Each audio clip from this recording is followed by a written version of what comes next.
Deus abençoe a todos. Você vai acompanhar agora a doutora Tânia, ela que sofreu desde a infância com depressão. Muitos anos. Ela quase se matou com o filho de, na época, 6 meses de idade, quase que ela entrou debaixo de um caminhão. Porque ela alcançou o sonho de ser médica, depois de começar a própria clínica, e não se satisfez, não se realizou. Se casou com um ótimo marido, não se realizou. Teve um filho, não se realizou. Não tinha mais o que conquistar, não tinha mais o que ela pudesse querer. E o vazio continuava. Você vai acompanhar o testemunho dela. Mais uma pessoa curada de depressão e tantas outras que nós iremos mostrar mais tarde. Pessoas realizadas profissionalmente, financeiramente, mas nada disso foi capaz, foi suficiente para impedir a depressão de dominar o ser dessas pessoas. Então, nesse domingo, nós vamos estar mais uma vez no solo sagrado, fazendo desafios, fazendo prova da fé. Nós não aceitamos que a vida da pessoa não seja aquela que Deus prometeu, não seja aquela que Deus quer que seja. Minha amiga, meu amigo, não é normal, não é natural uma vida de sofrimento, uma vida de angústia, uma vida de amargura, uma vida de depressão principalmente. Olha, a revelação que Deus nos deu para esse domingo vai esclarecer mas muitas coisas. Por que as pessoas sofrem? Por que muita gente não sai do lugar, não vai para frente, a vida toda é sofrimento, parece que Deus não ouve, parece que Deus não escuta, parece que nem Deus enxerga ela. Por que sempre esses porquês, os conflitos existenciais, tudo isso vai ser resolvido com a revelação desse domingo. É tão forte que vai resolver todas as questões, todos os conflitos, todos os porquês do ser humano vão ser resolvidos, respondidos na revelação desse domingo no solo sagrado. Então, seria muito importante, você que tem esses conflitos, esses porquês, que você estivesse presente. Mas sacrifique para chegar cedo. 9 horas nós começamos o clamor forte do fogo. 9h15 já passou a parte mais forte desse clamor.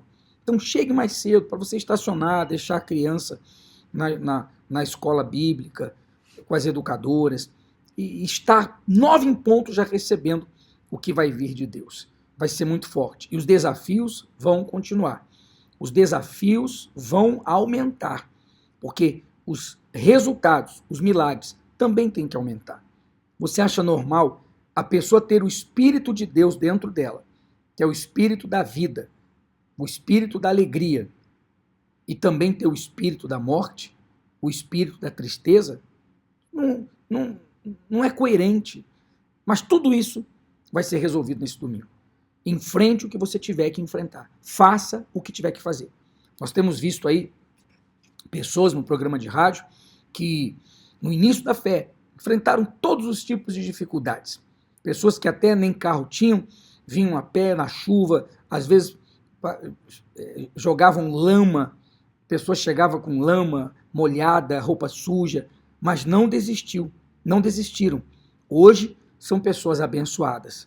Valeu a pena. O sacrifício que você faz não é para vir à igreja, não é para vir ao solo sagrado, é para mudar a história da sua vida. Coloque isso na sua cabeça. Todo sacrifício que você faz não é para ter uma religião, não é para vir a uma reunião, é para mudar a sua vida. Você vai receber aquilo que vai mudar a história da sua vida. Então, 7 da manhã, 9 da manhã, 18 e 20 horas.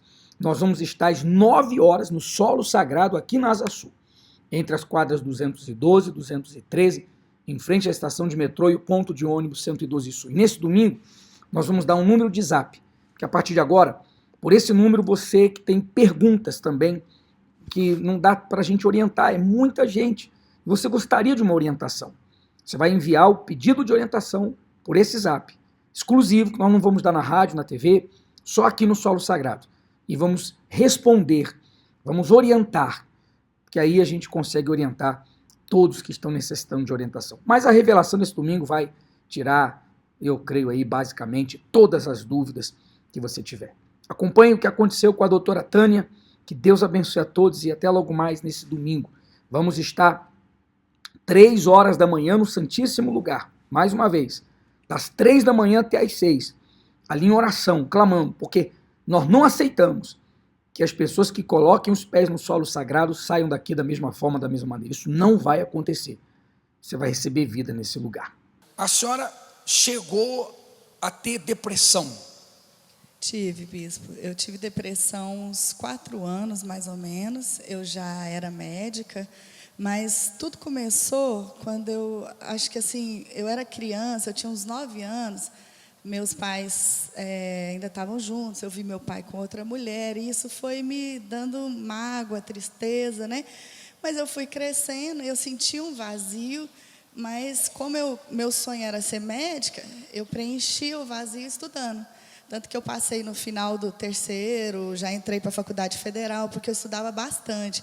Então, eu me entregava para os estudos. Então, a forma de fugir daquele sentimento era estar o tempo ocupado nos estudos. Exatamente. E aí, a senhora sobressaiu. Isso. Quanto mais problema eu tinha, mais eu estudava. Então, eu completei, formei, fiz a residência médica.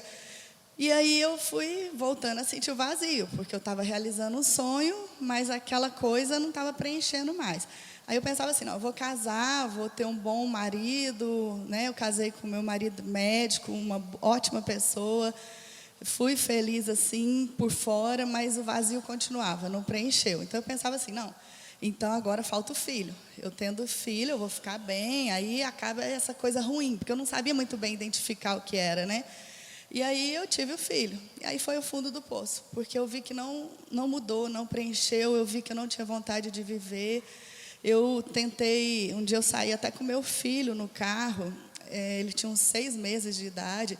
As pessoas falam às vezes que há depressão pós-parto, mas não foi depressão pós-parto, eu já tinha antes. Só que ela foi aumentando porque eu fui vendo que não melhorava. Então, eu saí com meu filho no carro, ele atrás, na cadeirinha com 6 meses. Eu comecei a ouvir vozes que não adiantava, que minha vida não ia mudar. E eu tentei entrar embaixo de um caminhão, acelerei. E realmente eu despertei. Esse dia, quase entrando embaixo do caminhão, minha irmã orava muito por mim, ela já buscava e ela falava para Deus assim, meu Deus, não dá paz para minha irmã enquanto ela não converter, que eu era muito dura. Eu falava que a Bíblia era escrita por homens, né? O estudo, quanto mais a gente estuda, mais a gente confia na força da gente. Então a gente para de, teoricamente você acha que não precisa de Deus, né? E era mais ou menos isso, eu pensava que não precisava de Deus. Principalmente na medicina, às vezes a pessoa faz uma parada cardíaca, a gente vai lá, ressuscita, a gente acha que a gente, às vezes, está fazendo isso, né? Perde um pouco a noção. E aí, começa meio assim, deusar, né? E aí, esse dia eu percebi que eu precisava de Deus. E aí, eu fui buscar uma igreja evangélica, na época. Já rapidinho eu comecei. E assim, o que eu entendi, eu me entreguei. Eu comecei a ler a Bíblia, mas eu não me libertei, eu não aprendi realmente a praticar a palavra de Deus. Então, era uma fé emocional. A senhora aprendeu a história bíblica, não usá-la para a sua vida. Não. Eu queria ler a Bíblia, eu queria saber tudo, decorar os versículos, mas aquilo não era a minha prática mesmo, aquilo não acontecia na minha vida. A senhora sabia o que estava escrito, mas não sabia usar para si. Exatamente. E mesmo eu sendo sincera, né? E aí eu comecei a perceber que o que estava escrito lá, então eu fiquei 1 ano e meio nessa igreja evangélica, e eu tive síndrome do pânico, aí foi piorando. O meu filho teve terror noturno, ele via coisas, eu via coisas, ouvia coisas em casa, caindo, sensação de ser enforcada. Eu via vultos. Teve um dia que eu saí do consultório correndo, porque eu vi um monte de vulto. Assim, eu estava sozinha lá finalizando, escrevendo o prontuário, e saí correndo, que eu vi um monte de vulto atrás de um quadro, e saí igual uma louca pela rua. E eu sabia que eu não estava louca. O filho tinha quantos anos quando começou a ver as coisas? desde pequenininho. Ele acordava 13, 14 vezes à noite, acordava chorando, em pânico, com dor de barriga. Só que médico vai procurar doença, né? Então eu procurava refluxo, várias doenças e a gente não achou nada. Quer dizer, aí, você que está acompanhando, quem tem tudo é pior do que quem não tem nada. Os que mais sofrem são os artistas, são os que têm condição financeira, têm tudo. Porque chegam na condição que a senhora chegou. Bom, a maior conquista, se formou. Segunda maior vitória, que é difícil hoje em dia, se casou e ia bem no casamento. Não resolveu. Terceira e última maior vitória, um filho. Não resolveu. É aí que entra em parafuso, porque o que mais agora eu posso ter? A senhora tinha vida boa, financeira, sentimental, com um filho, não tinha mais o que conquistar para querer se realizar. Não. O que passa na cabeça nesse momento? Começa a achar que não tem jeito, que a sua vida vai ser assim, que não vai melhorar. E a gente ouve vozes, né? E eu sabia, porque na medicina tem um monte de doença psiquiátrica, esquizofrenia. Eu tive um tio que teve esquizofrenia, eu tive outro tio que suicidou. Então, assim, só que eu sabia que eu não estava louca, eu tinha consciência. Então, o meu marido, por ser médico, eu nem comentava com ele o que eu passava, porque eu sabia que ele ia querer me internar, ele ia achar que eu estava, né? Ainda mais com histórico. Exatamente, e eu sabia que não era. Eu tinha muita consciência que era uma coisa estranha, assim, que não era na minha mente mesmo, assim, sabe? Que era espiritual. Eu fui entendendo aos poucos que isso era espiritual. Que aí foi quando uma paciente, um dia que foi um dia muito ruim, foi para mim o pior dia da minha vida, foi esse dia que eu senti me enforcando, que eu vi voz, ouvia coisas caindo em casa. Foi uma perturbação muito grande em casa, meu filho chorando. E esse dia eu liguei para minha irmã e meu cunhado, que eram evangélicos, 5 da manhã, chorando, e falava: eu não aguento mais o que está acontecendo aqui, essas coisas ruins e tal. Aí no dia seguinte eu fui trabalhar e uma paciente me chamou para vir para a Universal. E eu era muito orgulhosa, mesmo já evangélica, eu achava que era bom para ela, mas não era para mim, né? Que a Universal tem tantas coisas que falavam, né? Que hoje eu sou testemunha que não é verdade. Mas eu tinha ainda muito preconceito. Mas ela falou: não, vai, se você não gostar, você não volta mais, né? E eu fui, só que assim, até para eu ir foi muito difícil, porque nesse dia eu cheguei em casa, eu ia no sábado de manhã, eu cheguei em casa sexta 3 da manhã, mais ou menos, eu tinha que acordar às 6, e eu falei: não vou não. Aí eu recebi uma mensagem, naqueles telefones antigos, eu nem sei que mensagem, como foi, eu sei que falava assim: não desista, lute. 6 da manhã eu estava em pé, pronta para ir para a igreja, fui, e minha vida mudou. Nesse dia eu fui pedindo para Deus tirar os meus maus olhos, né, me fazer realmente, se era a Universal que ia me ajudar, então, porque eu não aguentava mais viver daquele jeito. A senhora veio desarmada. Vim. E agora, os sentimentos, que tipo de sensação essa depressão causava? A senhora sentia no coração, por dentro, angústia? Como é que eram os sentimentos? É muita angústia, muita opressão. De repente você está bem, está tomando banho e começa uma coisa ruim, uma sensação de morte. É muito estranho, assim. E muitas vezes as pessoas que não têm, não entendem, porque elas acham que é coisa de gente fraca. Eu achava. Eu achava que a depressão era coisa de gente fraca, que não reagia. Mas é uma coisa incontrolável. E vai te dominando de tal forma. E eu acho que um problema muito sério que acontece também é que a gente começa a procurar culpa em outras coisas, em outras pessoas. Eu era casada com um bom marido, mas eu achava que ele era o problema da minha vida. Eu comecei a me convencer que ele era o problema. Só que o problema estava dentro de mim. Então, a gente fica muito sentimental. Tudo que a pessoa fala, a gente acusa, entre aspas, a outra pessoa e não vê que o problema está dentro da gente. Então a pessoa se sente excluída, rejeitada, é assim que acontece. Exatamente. E tudo que fala, às vezes fala uma coisa normal, para você é uma tempestade, assim. Muito bem. Aí então a senhora veio desarmada, se entregou ao tratamento. Como é que é agora?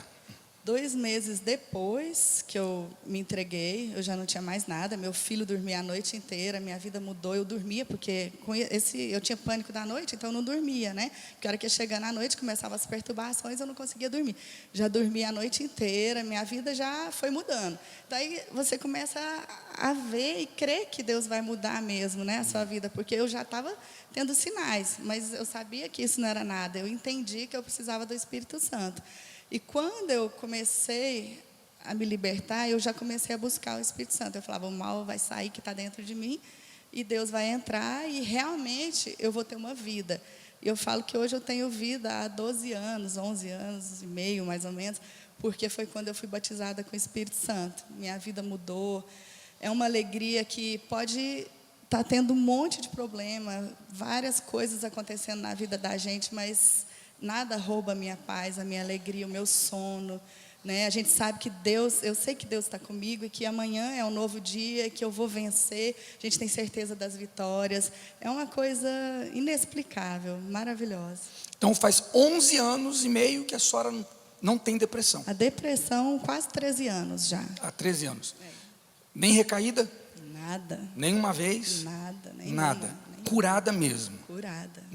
A senhora então vinha quarta, além do tratamento, quarta, domingo, buscar o Espírito Santo. Sempre. Agora, só uma última pergunta. A senhora ficou 1 ano como evangélica. O que vinha, já que a senhora evangélica, entregou a vida para Deus, como enxergava a depressão, essas coisas que a senhora vivia?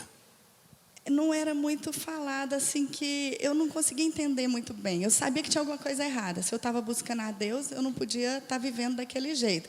Mas na igreja evangélica, a gente não aprendia que isso não era Deus. Pelo contrário, o pastor falava que eu tinha o Espírito Santo. E quando eu cheguei na Universal e o pastor falou que eu não tinha o Espírito Santo, eu achei muito esquisito. Eu até fui perguntar para o outro pastor, pastor, eu tenho o Espírito Santo? E ele falou que tinha. Mas, assim, aí eu fui entendendo que os frutos não eram de uma pessoa que tinha o Espírito Santo. E aí eu comecei realmente a entender que eu não tinha. E aí eu fui, como é que você vai buscar uma coisa que você não sente falta? Deus abençoe mais.